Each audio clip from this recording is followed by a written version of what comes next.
One more look at the Mazda MX-5 before it gets out of here.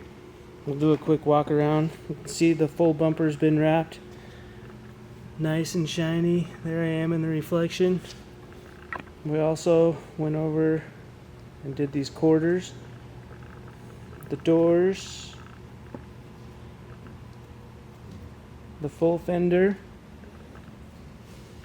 And hood. This black is just pops so good. Bumper. Car has a few miles on it. He brought it in from Ohio.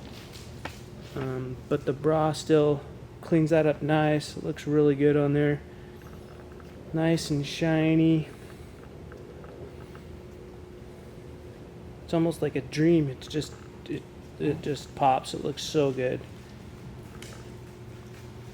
Pictures look really good, but I wanted to get a video also of this thing and so you guys could see it. There we go.